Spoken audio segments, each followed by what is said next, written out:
Hey, everybody. We want to welcome you to Brian and Carrie's podcast, and we are incredibly blessed tonight. We have with us our very dear friend, Bishop Robert Hooks, all the way from California. He's with us this weekend, and we're super excited to be able to do this podcast with him. We've been anticipating it, and I know it's going to be an incredible blessing to you. He's just a dear friend to us, and we love him so much. He's with us this weekend at church and at our retreat, and it's going to be amazing. And we're just blessed to have you.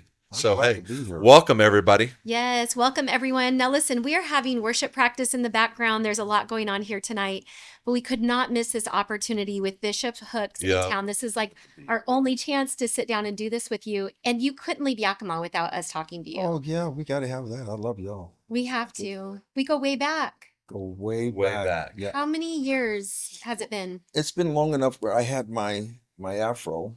Um, so it's been a little while. You had long hair. I had long hair, believe it or not. I still do. It's just in the spirit. You have to see it in the spirit. You have to have I spirit eyes. remember that hair. You shouldn't remember. Yeah, no, I do. I So remember. don't Yeah. remember. Try not to. I You were remember. coming to Yakima, but Yep. I remember clearly when we went to Colusa, California, Yeah. and you preached in a white suit and your My long hair, goodness, and you were in like, the world. making your points with your long hair, prophesying the word of God, and it changed our lives. It was curly, and You're still moving. You're really moving back in that path. You're really in reverse right now. So in reverse. No, Oh, we man. just have so many. We could literally just tell stories of Bishop Hook stories. Um, we just love you, and we're just grateful that you're here. I am not only grateful, I'm humble, and it's what God has done with you all and through you all. It just, you don't have to make up words and come up with something. It's just very natural to be very humble to see what God has done with you all. And of course, we're family, so it makes it even more valuable to me because we have such a rich history, Yeah. real history, like the real deal. Yeah. There's no fake it till you make it. It is what it is. I love you. I'm very proud of you. Proud what God done with you and continue to do with you. So, yeah, it's easy to talk to you, even if it is going reverse a little bit. Right. It's still because that's real moments. Those are real moments. Yeah, Don't yeah, put it yeah. in reverse, Terry. Just keep us moving forward on this one. Have you ever seen that video? No, Put in the reverse, Terry. no, I I'm haven't. gonna show it to you later. So. Sure, you would. You know I will. So the thing that I love is, through the years we talk and we'll be laughing and just we're all sharing great stories, and you have us just rolling, and then you have us just sobbing the next second. And so I just tell everyone, just hold on, and um, you're gonna be, you're just gonna hear some amazing just wisdom out of this man of God. But then before you know Yeah. it, then you're just hysterically laughing, and um, it's so joyful. So, I mean, we're just grateful. Okay, so we just want to know a little bit about who you are because our audience we don't know you yet. So do you want to tell us who Bishop Robert Hooks is? Okay, well, I would have to go before the bishop. I was 14 years old. The Lord saved me at 14. I was actually an entertainer, a child entertainer with my father. It started when I was 9 years old. It was a real quick story. Um, I watched my dad play guitar. He taught me three or four chords, a C, an F, a D, and a G. Um, so I really valued those chords. But he would have rehearsal, and Ike and Tina Turner would come, and these kind of Little Richard and different ones like that. And he would have rehearsal, and I would go in and I would just watch him. My eyes was fixed on him because he's an amazing guitar player. So my eyes was fixed on him at the time in the 60s. The blues, rock was really big in the 60s, but I would watch him constantly. And I admired him. He was my hero. I mean, he couldn't do anything wrong. I mean, he was just that large in my thoughts, in my mind. I loved him dearly. And so I would watch him, and I would practice based on what I watched. Mm. So when he played the blues, I'd watch all of his finger movements and everything he did. So that's how I practiced. And so one day they were rehearsing, and there was a drummer by the name of Ephraim. And my dad went up to get something out of he had took the garage and converted it into this beautiful den and also a rehearsal room. So he went up to go get something to drink after the, not after, but during the rehearsal. He had a rehearsal break. And so I kept looking at his guitar. And Ephraim asked me, said, why do you keep looking at the guitar? I said, I don't know. I like guitar. I said, can you play guitar? I said, yes, sir. It was never yes or no. My parents taught me it's yes, sir, no, sir. I said, um, yeah, you can play guitar. I can play guitar. Play it then. So, that's my dad's guitar. So, no, play. He's going to be okay. Just play the songs. No, no. And they kept talking to me and Mm. finally convinced me. And they put the guitar on me. They had to restrap it because I was so little. And so he said, what song are you going to play? I said, I'm going to play Thrillers Gone by B.B. King. What key? I said, the key of C. He said, the key of C. You know that? I said, yes, I'm 9 years old. He said, Wow. okay, so you have to look ugly when you're playing the blues. You got to get all those ugly. So I counted up 1, 2, 3, and I hit the good. I think maybe about 3 or 4 licks, and my eyes was closed, and I had that ugly look. And then I noticed there was no more instruments. Nobody was playing nothing. So my eyes are closed. I don't want to open them up because I'm thinking my dad is looking right over at me. I have his guitar. I'm going to get a whooping or something. And so when I opened my eyes, the piano player was on the ground and the drummer dropped his sticks. And I was playing the song like B.B. King or the way my dad played. Mm. And so he gets up and he runs upstairs and he said, Willie, Willie, Willie, Robert. Well, as soon as he heard my name, Robert, my dad is black belt in karate. So he's like going nuts. What, my boy? And he's running out there. No, no, no, just don't. It's okay. Just, you know. And he comes out and I've got the guitar around my neck and it's way up here. And he's looking at me. He said, what's wrong? He said, nothing's wrong. He said, Willie, just hush. Just listen to your son. And I played and he began to weep. And that was it. So from that moment on, I started traveling. The next night they had a concert. I went to the concert and I traveled with them for years until we were building a contract and all this kind of stuff with a big company. And that's how it started. But at 14, as much as I love music, I lost all desire for music. As soon as God saved me, it was like nothing mattered but Jesus. And so I started preaching at 14. That's how it started. That God saved me, gave me an amazing experience with Him that changed my entire life. Um, that's how it started. But it was I'm grateful for that experience of working with Him, and I'm also grateful for the radical change because Mhm. Christianity is radical. It's not a little dab it do you. It's a radical change when God saves you. It's like light, darkness, death, life. It's radical. And so he saved me in a radical way. That's actually the night that he saved me, I thought it was cute. I was going, my grandmother made my outfits when I did tours. So she made me this new outfit. So I'm walking in church and go see my grandma. I love my grandma and I loved her. So I walked in church. Thought I was cute. I was going wow the little girls in there. And I walked in, sit in the back, and I was like, I'm cute. And this lady comes walking in. She was known as like the back lady or something like that. And she pushed a cart and collected bottles. And she had this big hunch on her back and she was bent over. And the woman was talking about miracle. The evangelist was from Africa and she was talking about miracles. And so I said to God, I'm 14, I said to God, yeah, if you heal her, I'm serving you. If you can get that hunch off of her back, it's Wow. on. And so she just left her, after leaving her bags and all that out, she walked in, and the African lady said, "You come here to me," like that. And she walked up with all hunched, and she prayed for that woman, and she stood straight up, and the hunch was off. That growth was off of her back. That was it for me. Wow. That Wow. was that was it for me. And I ran down to the altar. I slid to the altar. I mean, I ran as fast as I could. The presence of God hit me so hard. Ran down to the altar. That changed everything. Wow. But that's how it started with me anyway, Mhm. because you have to leave something you love, right? If you're going to serve Right. Him, He's immeasurable the way He loves you. Yeah. And so it's easy to walk away from what you loved when you love Him because His love is so immeasurable. You can't measure it. So that changed my life as a young man. So I started going to church. Mm. Duh. Started going to church. Then it was that time right before school. And so I started going to school, praying for people in school. That's a whole different story. Oh my gosh. But yeah. But anyway, that's a long. Wow. But we did put it in reverse with the hair, so I had to go. So you had. Okay, so tell us how many kids and grandkids you have. I have 47 grandkids. Wow. I have 47. I have 47. I great. think I have it's 8 great grands. And yeah, I have 47 That's grandkids. amazing. And I just had another great grand, so it's got to be 8. If I start to think, That's amazing. I think it's 8. Wow. So your children, how many kids did you say?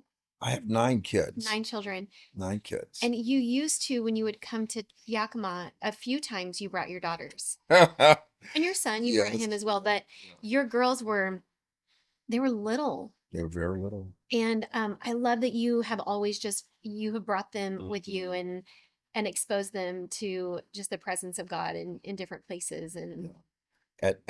At your mom and dad's church, we had a service until 7 in the morning. yes, Yeah. this is one of our favorite stories. And the kids did real well, but I think around 5 o'clock in the morning, somebody was kind enough to take them to the hotel. Mhm.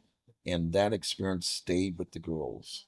So to this day, they can stay in church as late as it takes for God to do what he wants. I love that you love your girls so well and your kids. Yeah. And you were about the Lord's work. That was number one. And really just doing, ministering to people. But your kids really, they're all daddy's girls Yeah, and your daddy's kids, right? they're helicopter daughters. My sons are really amazing too. My youngest boy is Levi, and my oldest boy, he's a great boy. He's really one. And then of course I have a lot of spiritual. Yeah. I hate to use that term, How but I many have do you other, think? probably sons, and I mean like real sons. I mean Mhm. like, I can call them anytime, or they can call me like they know. The relationship is really intense. So I probably have um, probably another 15 amazing sons of the gospel, like amazing, committed to the things of God, committed to the message of the gospel. And they're amazing. Then Robert, he's here now. Yeah. And, Cool. yeah, he's laying out in the spirit right So, now. AKA Trying to taking get a this. nap. It was so good to see him earlier and hug his neck. I hadn't seen him since That's crazy. over Right? 20 something years, but That's it had been a long time. Wow, he was really blessed by you. Yeah. That was so cool. So we were talking about, and we talk about this all the time. So we were having revival, and it started at 6:37, Yeah. and it literally went until 7 in the morning Yeah. Yes. with you ministering and then prophesying for every person in the place. And there was hundreds of people in the Yeah. building Yeah. until 7 o'clock in the morning. People Until did 7 not o'clock. literally leave. They Right. stood up around the walls and formed a line all the way into the back of the building Yeah. and stayed until God spoke clearly. Yeah. I never forget that. And the miracles. The We had some miracles. amazing miracles. So many miracles. We all ran. Oh, well, we ran and got breakfast. Yep. I don't even know if we all changed. Yeah. We came right back Came right and back to had like a service. 9, 10 o'clock service a.m. Yeah. And that just speaks to who you are. Wow. Because Yeah. people are so quick to have those, if you're an evangelist or you come in, they're so quick to like, I'll deliver the word that I've delivered 100 times this month, Mm-hmm. and then I'm out of there. That's not you at all. I, it's just, I think it's obviously the grace of the Lord, right? Because I mean, I think the heart for loving people um, can't be mistaken with just loving crowds. You have to love people, like you really need to love them. And I do understand that there are those that they're trained for crowds, but then there are those that are trained for people. And I think my father, um, I think he went to my parents. He was my pastor. He went to my parents and told my parents, I was 15. He said, "Listen, the Lord called your son to ministry, and I'm called to train him. Will you let me do that?" And of course, he took it to heart for real. And I mean, like I really became his son, like for real.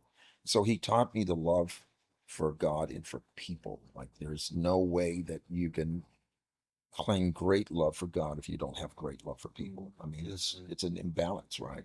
So staying with people, I saw that with him. I saw him praying all night and laboring in prayer and praying for people and what have you. It's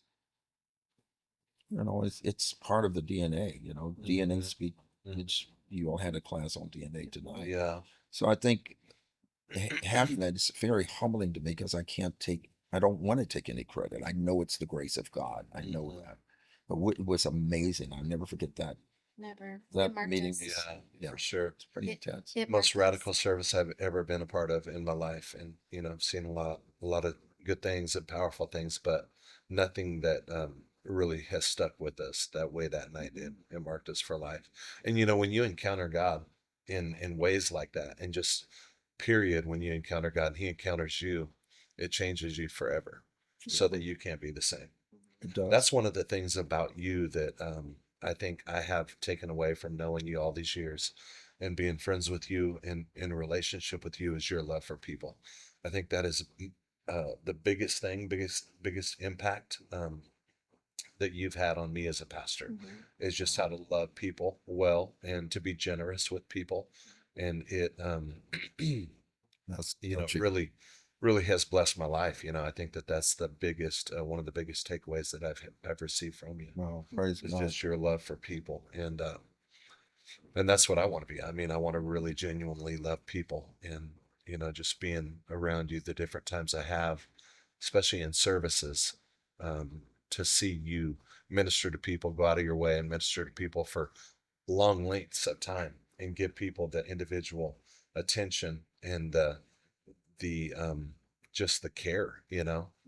Uh, it's been a blessing. It's really good to see.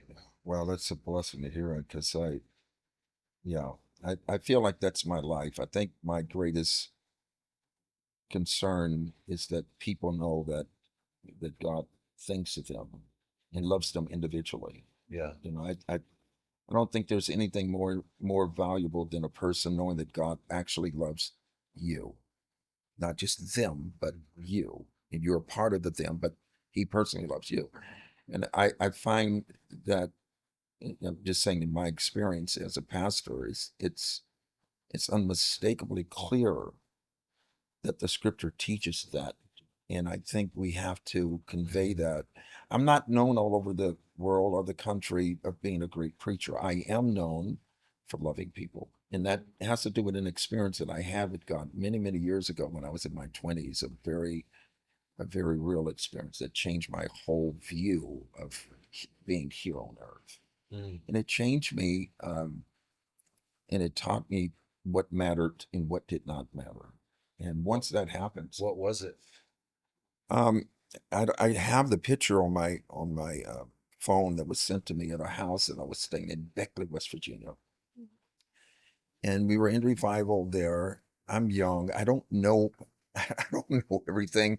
I'm just a young preacher. I just want to preach the gospel, um, and I want people to experience the power of the gospel. And so I'm traveling all over the place. I've been, different places, but I'm young. I'm traveling full time, evangelizing. So I ended up in West Virginia, Beckley, West Virginia. The Young brothers adopted me as a as one of them, and so I traveled back and forth to their ministries in different places. Roy Young, Donnie Young had me come to Ohio, and from there I met some people and ended up in West Virginia. It's a long story, and I'm there in a meeting, and the meeting is very, very large, um, but there's some great miracles. Like one lady was blind, had been blind for many years, couldn't see anything at all, haven't driven a car in over 15 years. She just went totally blind. And so God heals her. And it's just one of those meetings. God heals her. I leave town, and 2 weeks after I leave town, she goes and get her license. And it was just one of those things where you have all these miracles. Well, I come back to West Virginia, And this trip, I'm staying in a home, Bobby and Beverly. They had a house and they had a room upstairs. And I'm staying in the house. And what was interesting is that I was tired. We were having 3 services a day. I was very, very tired, but I went to go upstairs to go to sleep just because I have another service, the third service. And when I laid down, I'm not sharing this experience to say that I'm anything, because that's not what I'm sharing it for. But all sleep left, and all of a sudden I was wide awoke. But being in that state, wide awoke, the Lord gave me an out of body experience. No dream, no vision. I wish I could just say it was, because people can relate to that. But there was no dream, no anything like that. As a matter of fact, when my spirit left my body, I was able to see what was happening in people's houses. Wow. Not everything, but just a glimpse. It was a marker for me to know something was happening. And when he took me where he was, the most interesting thing is, like, if a woman talks to a woman about pregnancy, if both being pregnant, they have something they can relate with. Oh yeah, and girl, yeah, girl, my feet swell, and girl, yeah, start my back start aching. They have things that you and I cannot Yeah, obviously talk yeah. about, but they can relate. They know the language. So when I hear people talk about things that they've experienced, there's always something relatable. Even if it's not the exact thing, there's something relatable about that experience, because that experience leaves you. It's not a common thing. Mhm. It leaves you somewhere that only you and them, they would know. They would know. Mhm. And I would know. And I'm not saying that everything, but certainly there's things about heaven. It's unmistakable Mm. that anyone that's been there, even if it's by dream or vision, there's something that is absolutely that it's going to coincide. And so, anyway, there the Lord dealt with me about things, and I came back. It was just one of those moments, without going into all of the details, because we certainly don't have the time. But going into those moments would take a lot of time. But Wow. what happened is something happened in me Mm. for people, the Mhm. value of them, how Wow. important they are to God. Wow. And that when the Bible talks about God so loved the world that he gave his only begotten son, that's not just something he wants us to quote. There's a value. He is showing you how valuable you are to him. He didn't save us because we were valuable. We're valuable because he saved us, Yeah. or he loved us. I love And that. so that changed everything, that I didn't just want to preach anymore. It wasn't just about preaching, right? Mhm. It was about relating the experience of God to people. And Mm. and even Andre Crouch had the same kind of concept. Mhm. Something happened with him that it gave him that same kind of view. Wow. Um, so I think that I don't think that's replaceable Mhm. with just hiring somebody to come in and do For a sermon. sure. Yeah. You know what I mean? Yeah, Like, for sure. we're going to pay you. You come be our pastor. I mean, that might have its place somewhere, but at one point, an encounter with God changes that whole philosophy. Right. Mhm. Everything It's true. changes. Yeah. So you're Yeah. willing to be crazy, I guess, sometimes. Wow. Come on. Yeah. That's so good. Come on. So your nickname is Hitman Hooks. Oh Lord. And I think we don't even need to ask, because you have said there's been so many truth bombs. But do you want to tell us how you got that name? A guy by the name of Tim Page, about 30 years ago, would um, see messages and hear messages over and over and over and over, and he would be so impacted by it, that one moment you're maybe sitting on the edge of your seat, and the next moment you're laughing, then one moment you're crying, but it was a matter of tr- that an accuracy that touches the soul. Wow. So he Mhm. gave me that term about 30 years ago, and now people all over the country and the world knows me by Hitman Hooks. Right. With that, I didn't come up with it. I'm just saying, but it just whatever. So he would tell it better than I Yeah. do. But that's where the term came from. Well, we have been hit by Hitman Hooks. Yeah. Bishop Hitman Hooks. Hit with love Hit and with love, grace and money and compassion, yeah. deliverance, and um, it's your name very much. It is who you are, Mhm. and really just hitting people upside the head with the gospel, The love of the Jesus. love of Jesus. Yeah. So it is appropriate. So it's not because you're a boxer, though. No, no, no. You did Okay. box though, I right? did. I Way did back. some. Well, right between, because when I was young, I had a big mouth. Now my brother can fight, my cousins can fight. I was young, I was fast, but I didn't have a lot of power. But I was real fast, and I can talk you into or out of something. And so Ronnie Lott, 49ers, now he was a bad boy. He was a beast. Yeah. And so we would play street ball and everything like that. But I didn't really learn how to fight until right before I got saved. And then after I got saved, I'd love to fight at that point. But then you can't fight after you get saved. Yeah, just after you got saved, like, okay, Oh my goodness. so Have you ever seen that movie, The Apostle, Robert Duvall? you're not gonna believe this. Really? But that movie, actually, my kid brother, he's the one that was involved in some of that. Really? Showing him the ropes, and it was. I'm just saying, I don't want Wow. anybody getting upset, but some of that had to do with my Yeah, dad's yeah. character. Wow, wow. From your dad's character. It's so funny. That is My dad so was crazy. he was a tough pastor. Wow. He loved hard, he loved deep, but he was a tough guy. Huh. You would say how he would call your name, Robert. Robert, get over here, Robert. And what was so funny, like my little sister Elena, she was just as sweet as she could be, and she was really weepy. She's, dad was her hero, right? And so we came real close. We, of course, we're all close, but it was so funny because his voice is like, he's Italian, so they don't know how to. Well, not they. Don't get upset, but he didn't know how to whisper. Mhm. So I'm just telling you a story. I'm just telling you a story. Your kids are here. You have beautiful girls and son-in-laws, which I love them very much. So I'm just telling you the story. I'm not one to gossip. I'm not. We're sitting on the platform, just like this. I'm here. My dad is here, and he says to me, "There's a woman getting ready to sing," and he cannot whisper. And he said up. He said, "Robert, who's that lady over there?" I said, "My God, she can't sing her way out of a wet paper bag." I said, "Get up there and grab that microphone. I got to preach after that." I said, No. "Dad, I'm not getting, you want me to do that now?" Look at me and said, "Son, grab that microphone." So I just said, "Okay." So she's getting ready to hit her high note, and I grabbed the microphone. And I said, "Wasn't that a great song?" I'm like, I'm, I'm nervous and shaking. Wasn't that a great song? Oh my God. Let's give her a great big hand. Bless the Lord. Now he's saying it loud enough that the audience is going like, huh? We just heard him say. It's probably my sister now calling. Don't say, but oh Lord. So anyway, so it was so funny as a kid. At that time I was 16, but he taught us That's to be tough, that is because to him it was like, she's going to interfere with the anointing. I got to preach after that. My God in heaven. And he's saying it loud, and everybody's. Oh man, Oh, I've got some stories about my dad. Oh Lord. that's so funny. I don't know how that Yeah. broke into whatever it was you were saying, but it just brought. Yeah, well. squirrel.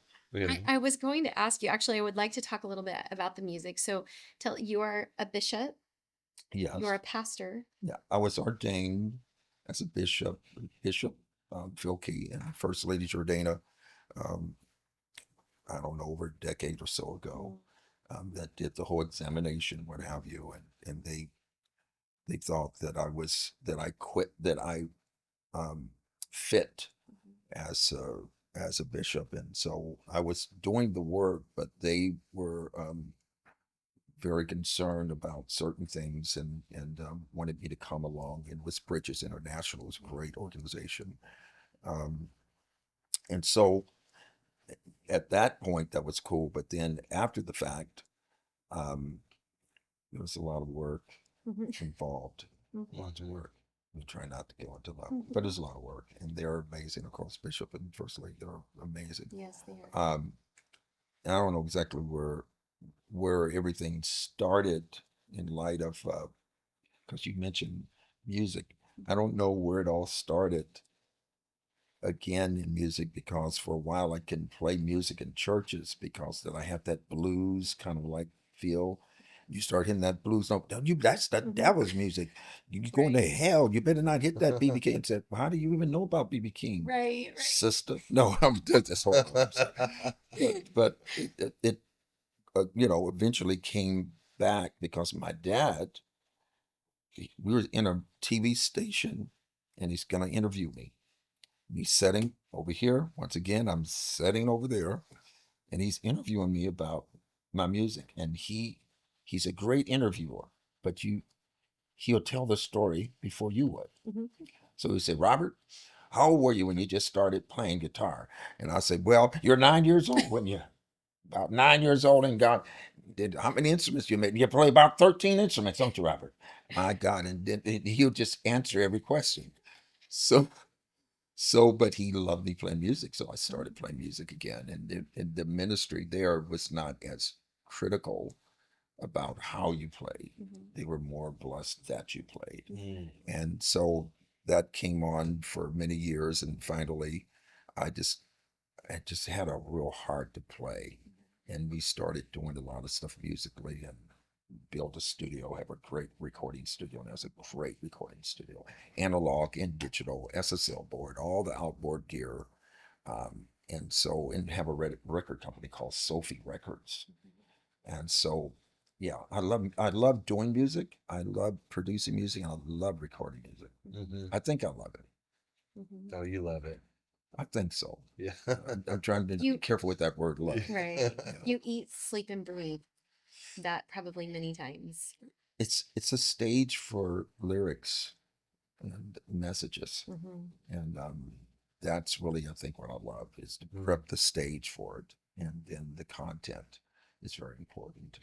And you also, I don't know how much you still lead worship, but I know I've seen you many times pray and prophesy and preach, prophesy over everyone, and then you get up on the piano and you begin to lead worship. And those are honestly my favorite moments. Seriously? Mhm. You should do it this weekend.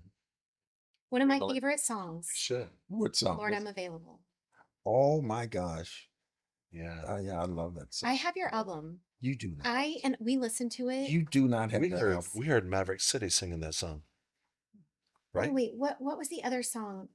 A song you wrote that Your we listened labor? to. I'm sorry, your labor is not in vain. Yeah, your labor's. We listen to it all the time. Do you really? It's on our playlist. Do you know who actually recorded that at the studio? It's Dominique Jones. Really? She came to, they had a service for a special service, and I'm sitting in the front, and they had her guitar on a wireless system, and she's come walking down the aisle singing that song. I like to fell on the ground, on the Wow, floor. I wow. was so honored that she would sing that song. Come on. And she's kind of one of your daughters.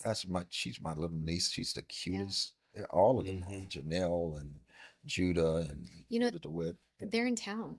I Yeah, heard. that's crazy. I just heard this. So yeah, that's pretty cool. Yeah. It would be very cool if we could see you guys together Yeah, doing something.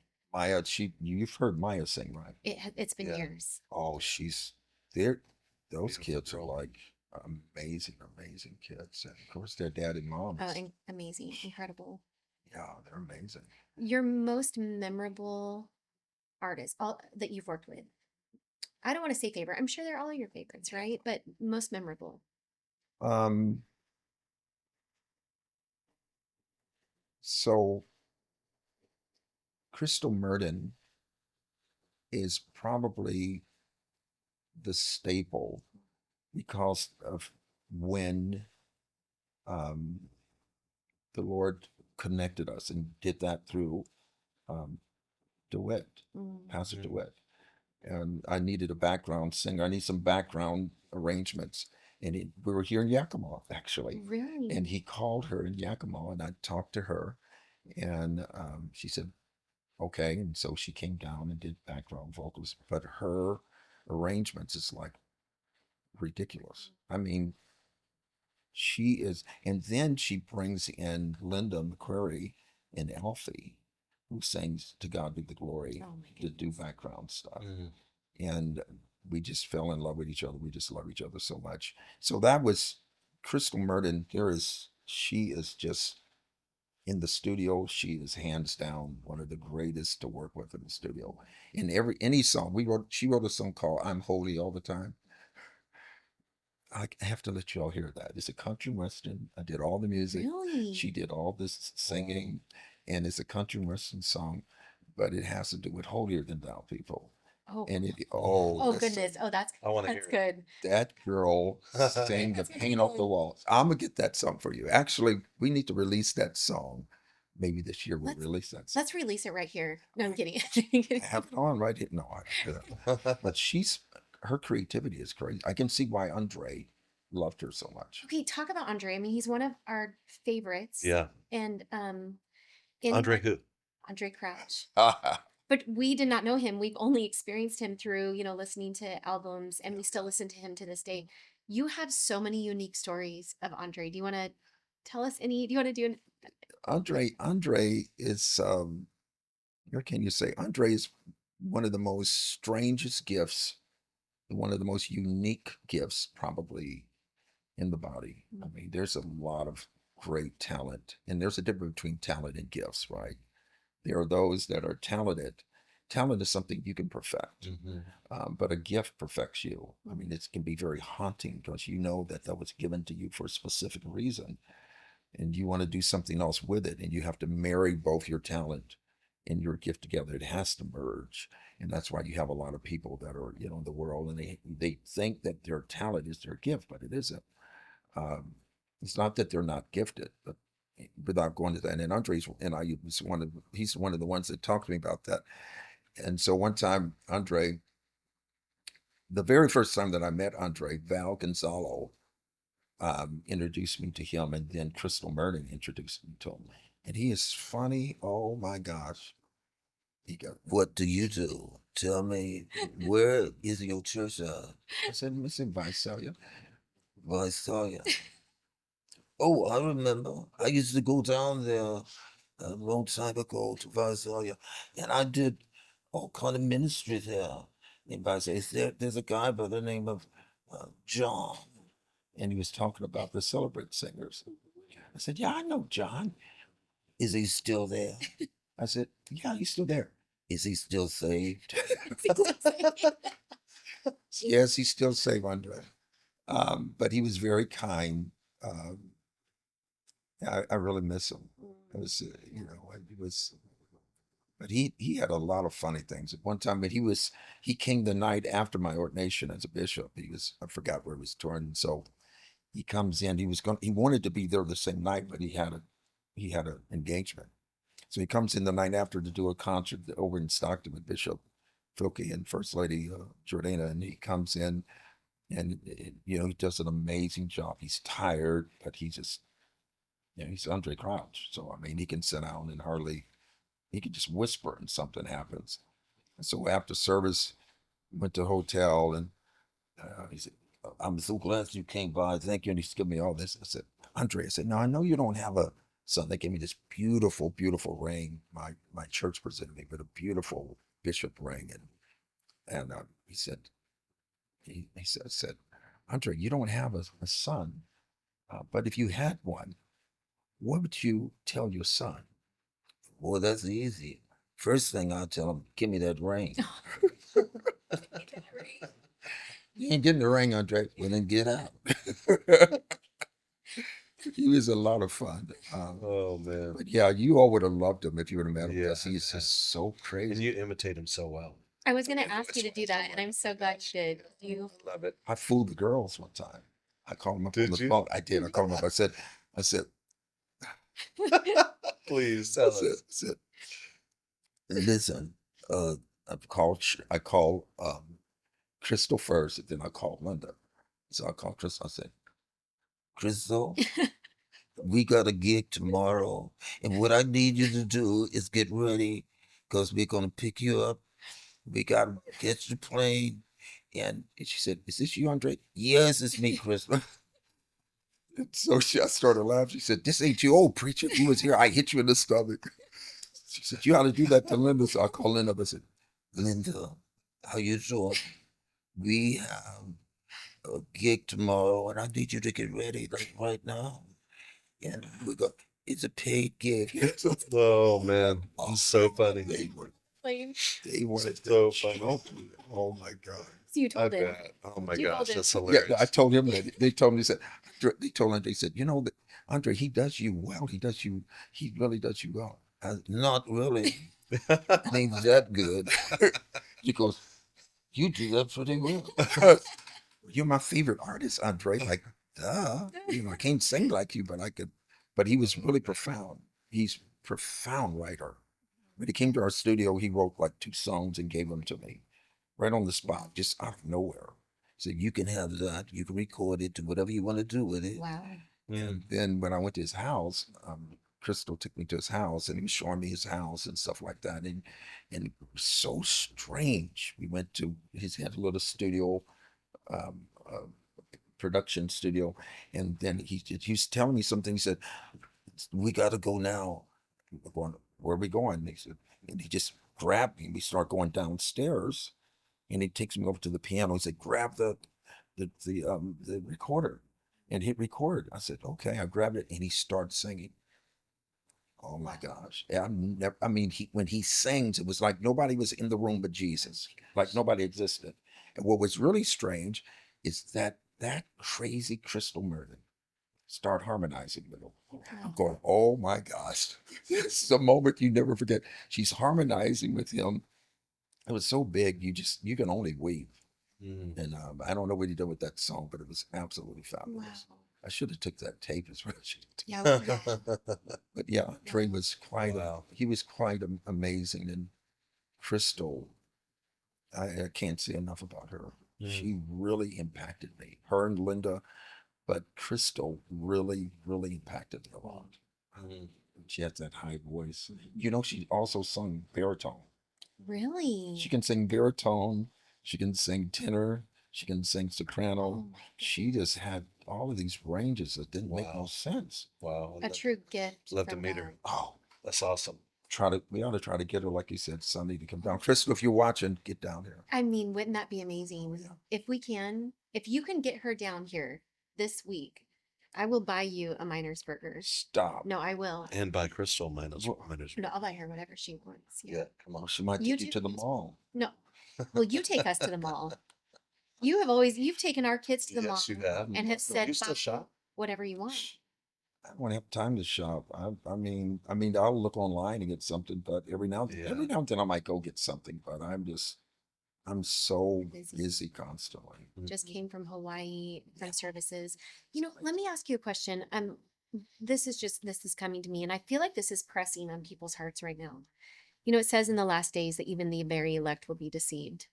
And I If it were feel possible, yeah. if it were possible. And I'm feeling like, we are in a day and age of technology where you've got prophets on TikTok, prophesying, Oh, that's right. and you have AI that's just really coming on the scenes. We have not even seen yet fully what AI is going to do. And I saw a pastor saying just the other day, she said, there's already AI images of her preaching things that she's never preached, nor said, would she sure. preach. Yeah. And she was saying at this time how we have to have discernment. Let me ask you this, because people are so hungry. They're grasping for anything they can get online. What is this going to look like? You say if the Lord tarries and in 5 years, 10 years, we're here. Give people advice on what you would do. I'm just thinking, because you're talking about Andre and you're talking about, you're one of the greats to us as well. Still, praise God, here and many years to go. But the wisdom, sometimes you look at those greats who've gone and you're like, Lord, are you still raising those up? And will we know when when someone is deceiving us? How will we know? Well, first, the message changes, right? I mean, the word Antichrist is not just a word that deals with opposition or in opposite corners. It also is a word that deals with replacement. So the idea is not just to be opposed to Christ, it's to replace him. And when you replace Christ, you're not talking about replacing an image or somebody with long hair and all that kind of stuff. You're talking about the message. And Paul said in the Romans, the first chapter, it wasn't just a matter of the gospel being a good news about God. That's different than actually what the root means. It was a good news. It was God's purpose, his personal content.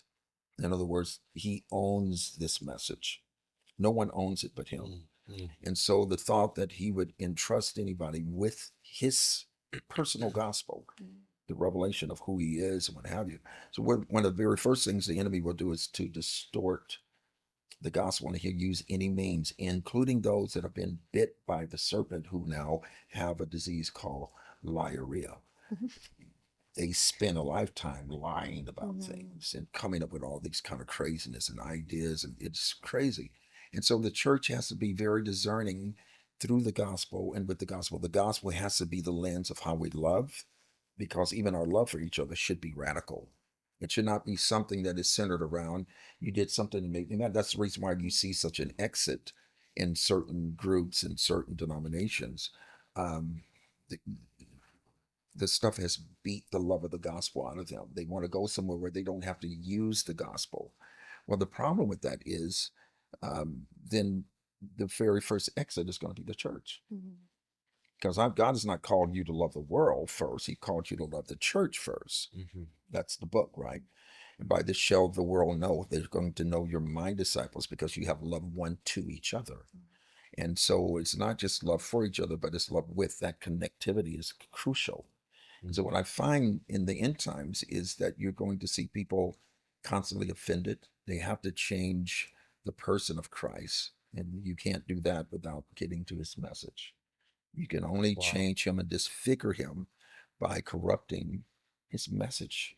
And so when we think of the gospel, it's not just, again, it's not just the good news about God. It is God's personal content about himself that he entrusts. That's why the Bible says that I'm not ashamed of the gospel of Christ, because it's the power of God unto salvation. And the idea is that if I can get the church leery of each other, they have no patience with each other, they have no tolerance with each other. If I can get them to believe something that distorts the view of us, then I can get in. He has to distort that, and he'll use AI and anybody else and anything else to distort people that are falling, going through changes, going through struggles. Let's use that now. Let that become the content to disapprove and to dismiss people and not love them the way the gospel commands. It's not a request. It's not a request that I love you. That's not a request. It's a command. Wow. But then he says, how? Because it's not just you love me, it's what you love me with. If you're loving me with your ideal and your culture and your philosophy, that's not enough. That's why he gave the gospel, because he knows that there's nothing in us that can energize us to love each other correctly. And so the gospel is the only thing that gives us the power to love each other right. But if you distort that, then I can just leave the church and blame my exit on you. You know, well, I left because, he didn't shake my hand. He looked at me funny. No, you grow up. And that's another thing that the gospel does. It always permits you to grow. I don't care what goes on. The gospel gives you this high supernatural permission to grow. I don't care what you've been cutting, what you've been through, what you left, what you did. The gospel gives you that right to grow. So we have a lot of people that are exiting and they're becoming parking lot prophets, and they're free agents. Right. To do whatever they want to do. The problem is that it's not his gospel. It's a gospel, but it's not his. So I think that's one of the greatest tools, is to have something that dismisses people from the God value that he puts on them.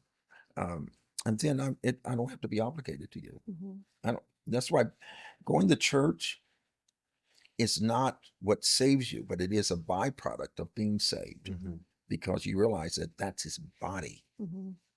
The church is not just a come together so we can have a good time, eat some fried chicken. It's not that. It's like, this is his body, which you wash his feet, which you put clothes on, which you take care of them, which you protect them. And we've lost that. We've lost that in a lot of the craziness of a lot of stuff that's being taught and preached. You kind of go like, gosh, this has really pushed us away from the true message. So at Jerusalem, Judea, Samaria, none of that matters anymore. It's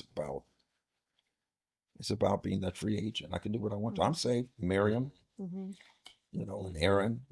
God said, "Okay, cool. Come on. Let me talk to you." Right. And when it was over with, she was strict with leprosy. Yeah. Aaron was rebuked heavily. It's like, this is not that moment to be independent from the body of Christ. Yeah. It's just not that moment. Mhm. It's Yeah. too easy to be deceived. Mhm. You want something there that will help relegate your position and your ideas. You want somebody there to buffet you, go like, hey, hey, hey, hey. You want that buffer. You need to pray through. Mhm. No, I don't. If it hurts my feelings, I ain't going. Everybody's so Mhm. sensitive and they're victim to anything. Do you know there's actually trying to sue preachers today for preaching on hell, preaching on tithing, For because sure. they feel traumatized. Right. Right. Come on, man. I mean, like, Mhm. I don't know what gospel. I don't get it. Mhm. Yep. But that's the message of the end time. 2 Corinthians 11, Yeah. Paul said, Yeah. I'm concerned. I'm afraid that the serpent that beguiled Eve will also beguile you to turn away from the simplicity of the truth. And the truth Mhm. is no joke. Mhm. Wow. The enemy hates a church filled with truth. He don't mind a church filled with people. But that truth thing Mhm. frees you. You Mhm. don't want that. Mhm. Go ahead and do the political stuff. So I have a real concern of the end times because the Bible speaks of the shifting Mhm. of the value of the gospel. Take the gospel away, you have nothing. Mhm. Yeah. Mhm. You got some cute folks out there sitting down looking at you, but Mhm. it's just it becomes a manipulation of the moment, and I can't support that. I Mhm. won't support Yeah. that. Give me the truth. Mhm. Don't let me go to hell. Tell me the Come truth. on. Yeah. Yes. Yeah. Right. They ain't no hell. Well, show me one place in the Bible. Right. I'm going like, are you crazy? Right. Yeah. If there wasn't anything where their worms didn't die, where fire's not quenched, Mhm. Mm-hmm. and there was no what is considered eternal torment, just the fact that he talks about you're absent of the presence of God, are you crazy? Right. Is there anything worse than that? No. The scripture is telling you that there is a time when God is going to separate the sheep and the goats, Mm-hmm. that you will not have the presence of his grace and his mercy Yeah. or redemption. Wow. Do you understand that that's hell? Mhm. Yeah. But there are those that are afraid of telling people the truth. But that's a part of changing and replacing Jesus and his gospel. Mhm. That's the big sign for me. I'm not concerned about earthquakes and famines and all that. I mean, I'm concerned for the sake of humanity. But we've had that for thousands of years. Yeah. I'm not dismissing that they can be a sign. But the greatest sign of the return of the Lord is the spirit of the Antichrist that seeks to give another gospel and to Mhm. replace Jesus with another Jesus, Christ with another Christ. Mhm. Mm. Yeah, I'm Wow. hoping that makes Yeah. sense. No, it Yep. does. I was going to ask you what concerns you in this hour, and that may be the answer. I don't know. What excites you? What excites your spirit in this hour, and what concerns your heart in this hour? Preachers Mm. who will preach the truth, Mhm.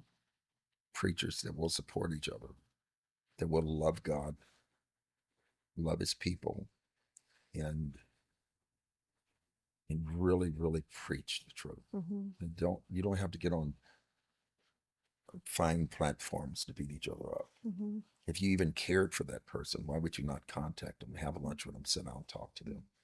You're doing just what demons do. Mm. They accuse the brother in front of God. That was the whole point, that he had the audacity to tell God how bad we are. And it was God that rebuked him. Mhm. You're using this language, you're using this concept. We have to find ways, and I'm finding this and seeing this all over the country, where preachers are sitting down with each other and repenting to each other. We're wanting the congregation to repent. We won't even repent. Right. Mm. And repentance deals with that change of mind. You got to change the way you're thinking. So what is exciting to me is seeing so many leaders that are going like, it's not working no more being your enemy. Mhm. Mm. I have to find the time to sit on top of you. Yeah. I need to. Mhm. And that is exciting to me. And I love the fact that there are so many of them that are become humble enough that that his life actually is something to live and not just talk about. Mhm. Mm-hmm. It's terrible to talk about Jesus and not live the empowered word Mhm. that we have. The word empowers Yeah. us to change, right? Mhm.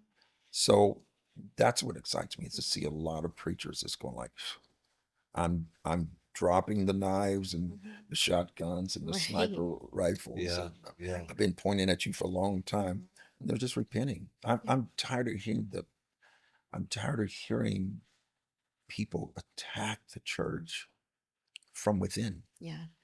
Mm-hmm. We already have it from without, but good grief. So there are those that are not the pretty part of the body. They're not the face and the hands. They're the guts. Mm-hmm. They're the parts that when you kill a pig, you get rid of all that stuff. Mm-hmm. They're the guts. They're. I'm just saying. They're the bowels and all that kind of stuff. That it's hidden in the beauty or with the beauty, but Mm-hmm. without them, there's no function. Mm-hmm. And they're the ones that's saying, listen, there's something upsetting the body. We got to find out what this is. Mm-hmm. And it's calling preachers for the first time in many years to come together and go like, hey, look, man, I'm sorry, man. I thought I knew and I didn't know your dilemma. I didn't know you were in that kind of pain. Right. And they're beginning to repent to each other. Mm-hmm. Mm. That's necessary. Yeah. Yeah. Wow. Yeah, so necessary. So this is something you're seeing? I'm seeing it. I'm seeing so many preachers just broken. They're tired of it. I years ago there I found out that there was a church that was losing their building, and when I found out, I was heartbroken.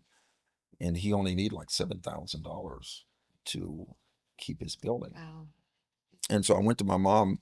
She was our secretary at the time, and I said, "Mom, what do we have in the bank?" She said, "We only have such and such." I said, "Well, write a check out, and I'm gonna call these people, and I want them to come by and pick up the check." She said, "We can't do that. That's all the money that we have right now." I said, "Mom, write the check out."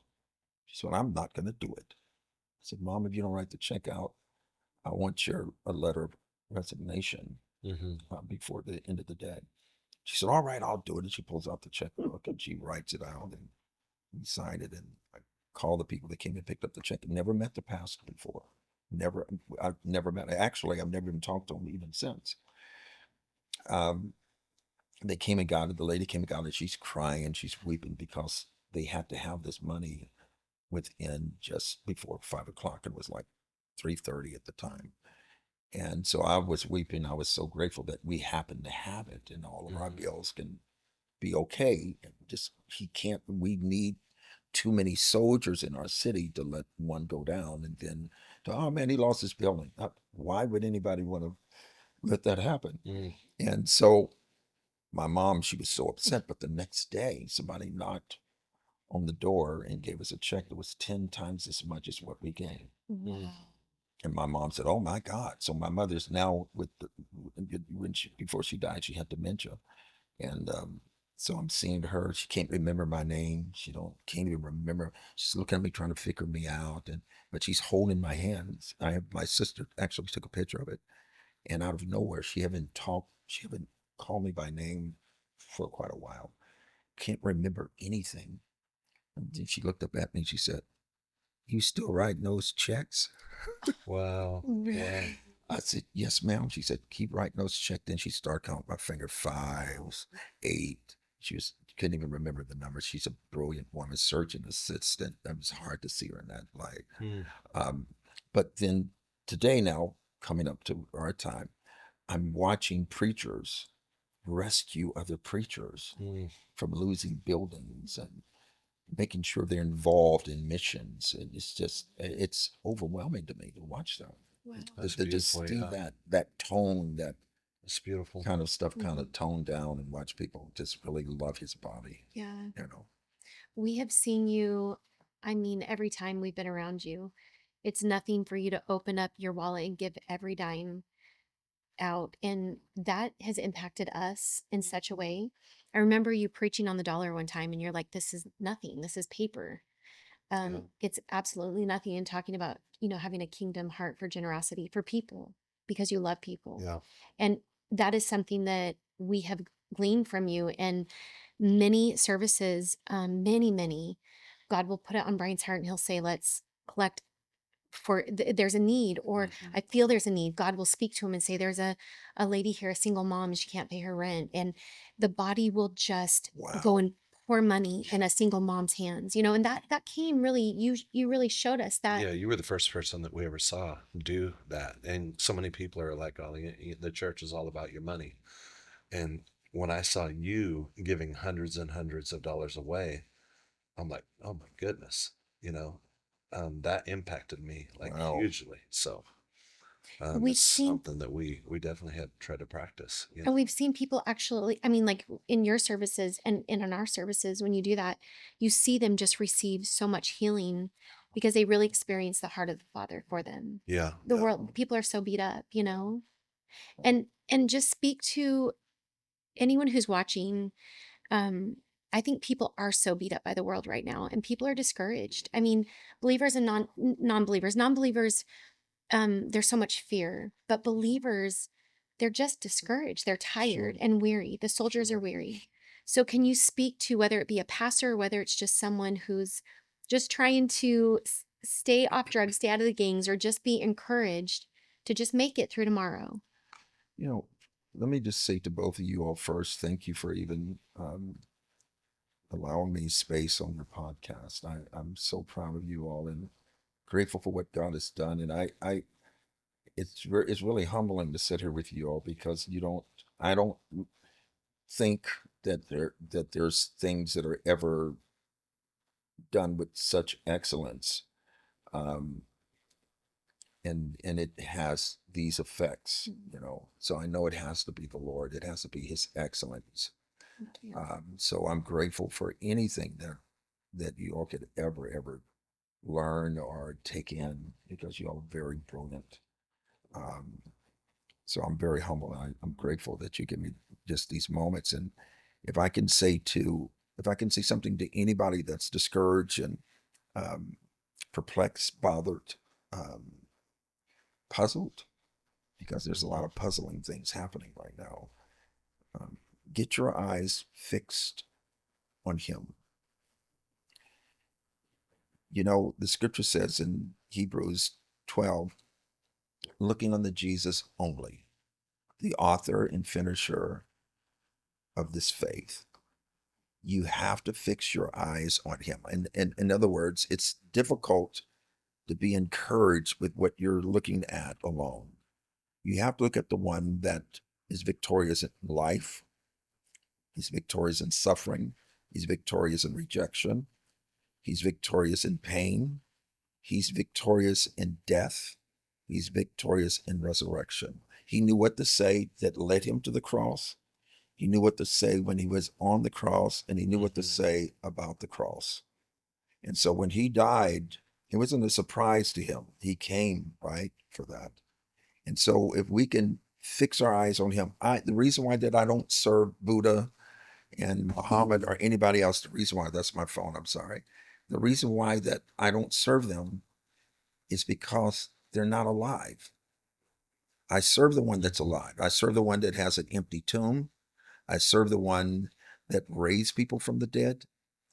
Fixing my eyes on him is what changes my life. Even when I'm going through tough times, I realize without my eyes being on him, it's too difficult to be discouraged and despondent comes natural, right? It's too difficult for me. So in preaching or teaching, and in particularly those of you that are preachers, find it in your heart to put your eyes back on him, not the people, not the crowd. I had one of my pastors one time, large church, and he was discouraged and he was snapping at the people and going on and what have you. And he said to me, Dad, I'm just so bothered. And he was just complaining about the people. And I listened to him for about 20 minutes, 25 minutes. And I said, well, I don't want you to speak. I want you to go on a sabbatical, 6 weeks. You do nothing. You come to church, you sit there, I'll come or I'll send somebody to you, or we'll find somebody on the staff that'll preach. Because he was griping about the very people God loved. And his griping was not beneficial for him and was not for them. And so his message started getting a little craft, and I was concerned for him. And so just ministering to him, I began to realize that somewhere he started leading without the leader. He started preaching without the one that called him. You can be in, it's easy for a person to be impressed with their call and lose the connection with the caller. And so I said, son, you're going to have to spend some time with you and Jesus. No preaching. Forget people. You got to preach to yourself now.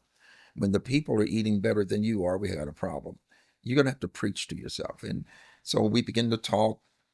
and just kind of pour into him, because it's so easy to work and work and work that you forget what this is about. And what I would say to any pastor that is feeling alone and feeling isolated and suffering inwardly, I mean, horribly suffering, please look at the one that knows what to say to the storm. He knows how to quiet the storm, and he hears you with all the noise. He is still looking at you and listening to you, and he would never take his eyes off of you.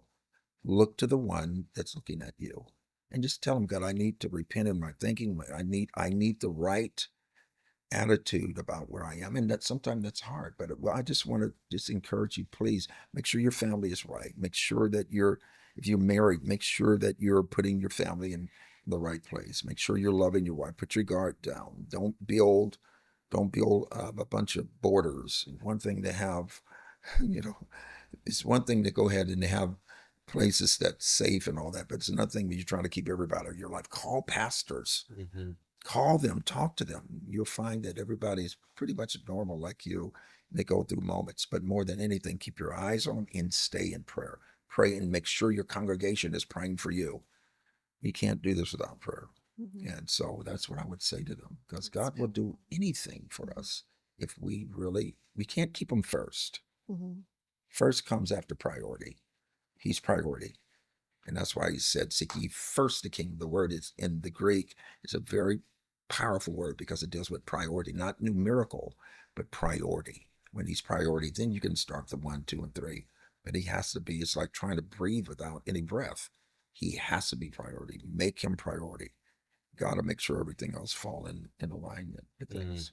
Come on. If that makes sense. That's good. Yeah, Encouragement. so Yeah, so great. encouraging. Great encouragement. And I hope that you have been blessed by this talk and just sharing, our hearts with you. And we love this man of God, and he's dear to us. And just this time together, I know we'll continue as people watch this months and even, years down the road. This is the power of the gospel, the power of the word that many people are going to be encouraged by what was just spoken and the stories that were shared. And this is our first time with Bishop Hooks doing One of this. many. And he has come to our church for years. Yes, sir. And he was just here with us 2 months ago, and he's back. It was amazing. Yeah, incredible. And he's back this weekend. And so whenever you see or hear of Bishop Robert Hooks being in town in Yakima, Washington at Breakthrough Church, or maybe another church in town, get to one of those services. And you can also tune into their ministry, Restoration Ministries in Visalia, California.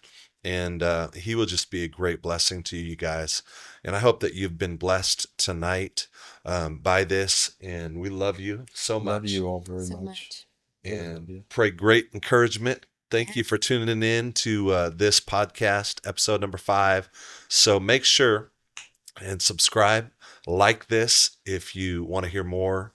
And we'll just continue doing our very best to be prayerful and just bringing different content and people in our lives that can help bring an encouragement to you.